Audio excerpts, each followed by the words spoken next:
Hello, I am Deacon Borden, and this is Mr. Perrel, a physics teacher here at Anderson High School, and also the instructor for the Rube Goldberg team, as well as a few other teams like robotics, which you can join. It's pretty fun. Yeah. Yeah. I'm in it personally, so, why not?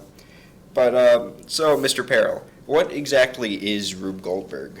Well, Rube Goldberg, first of all, was a person. He was an artist. He was a cartoonist. He had a lot of work published in newspapers about 100 years ago when modern technology, electricity was changing really society.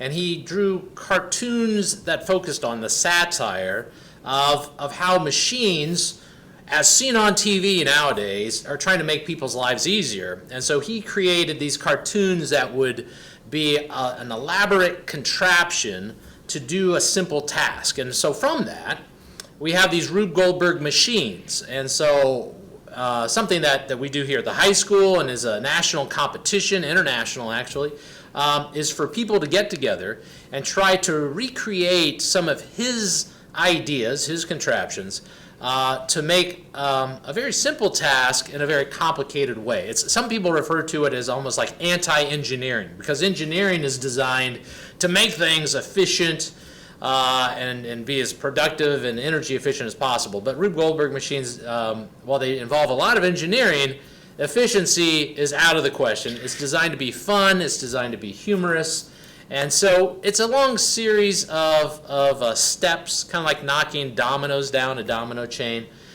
with some common household items.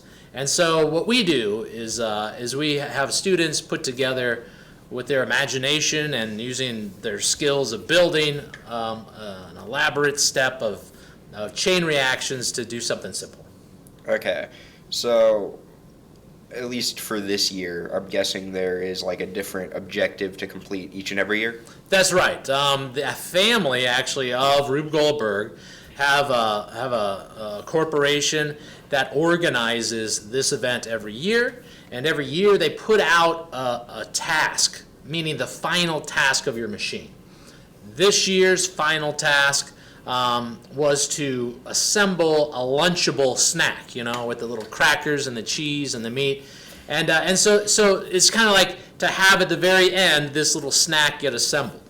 And so our machine did a series of steps along the way to, at the very end, try to put together the snack, which is the Lunchable, which of course wouldn't take anybody but a few seconds to do themselves, but we try to do it in this complicated way, as long as everybody else. So all the machines in the contest this year, that was what they had to do at the end, was to assemble a Lunchable. I find it great that when you explained it, you said that it tried to put together a Lunchable. Well, yeah, Rube Goldberg machines always have their hiccups along the way. The goal is for it to work perfectly, but that doesn't happen all the time. And so we did a video submission this year, and we got a good run. It did a good job.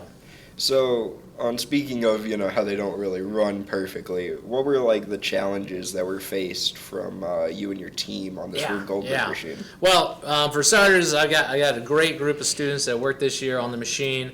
Next year, I invite anybody that's interested to come find me. We'll start this building process after fall break. Around Thanksgiving time, they'll announce what it is, and we'll start organizing.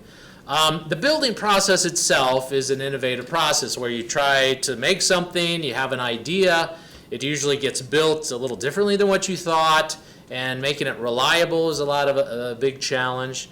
Some things that we had some challenges with that the students had as they were assembling it was working with some gears to try to get something to spin and turn using a gear chain, also having some bottles falling off the right way.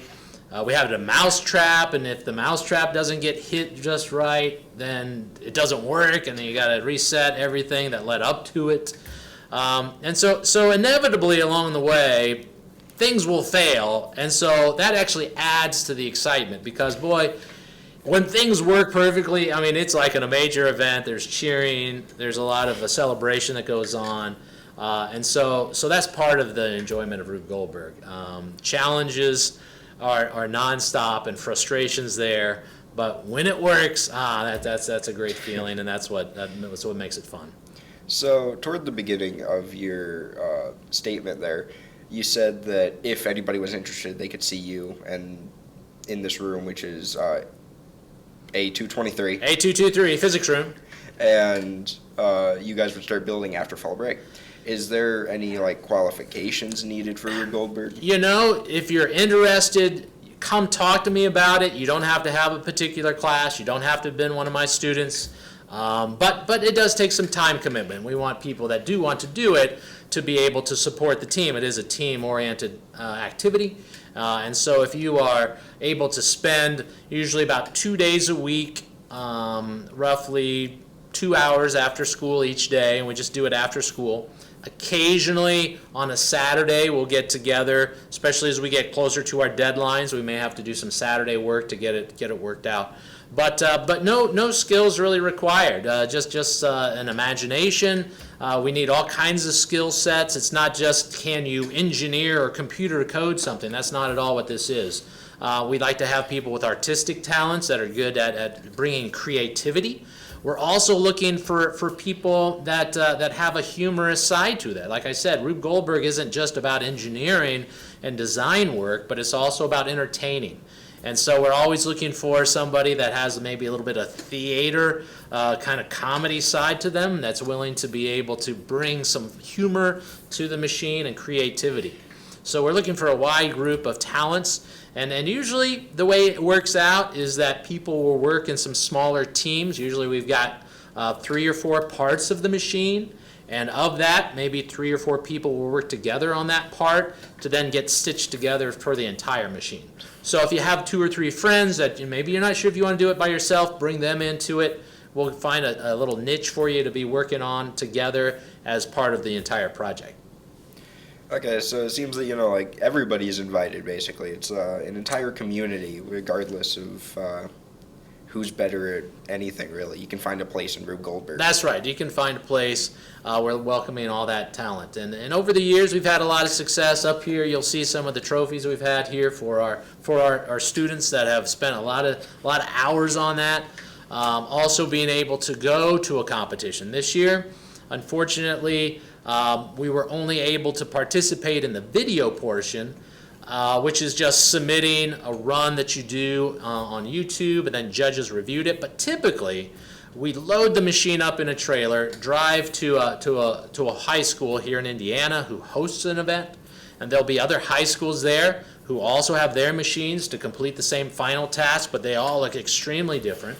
And then the judges go through after you display it and run it, kind of like a science fair concept. And then they hand out awards that day, and it's a lot of fun to exchange your ideas and show it off to people and see other people's work. This is something that's offered at those live events also to other grade levels like elementary schools, and they're trying to build their creations. And they look at our high school machines with just admiration because it's just a lot over the top compared to what they usually build. And it's just a great learning environment and sharing environment. And we've done very well at those competitions, both locally and then also qualifying for nationals and going to those events. So, throughout the year, there's, got to be some good parts, some bad parts.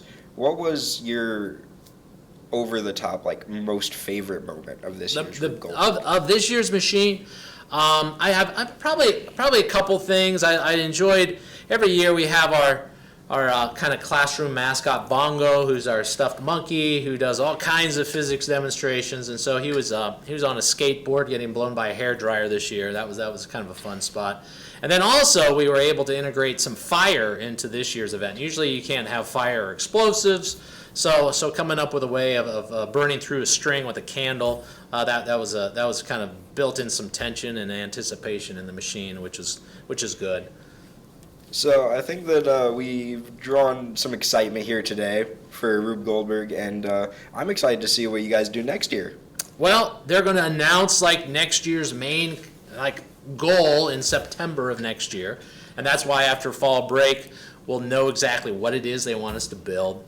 And we're always looking forward to a fun theme and bringing in new ideas and new contraptions and also viewing others because you're going to see lots of these videos if you go onto YouTube or if you go look at the results from the other schools. And so gaining ideas and creativity from one another is what it's a lot about too. So, I think that I've really enjoyed my experience here in learning all about Rube Goldberg and what could happen, and who knows, I might even join next year. I hope you do, Deacon. We need you. We need you. So, if you're interested, make sure you stop by room 8223, talk to Mr. Perrel himself, the physics guy, and it's been a great time here, Perrel. All right. Thanks, Deacon.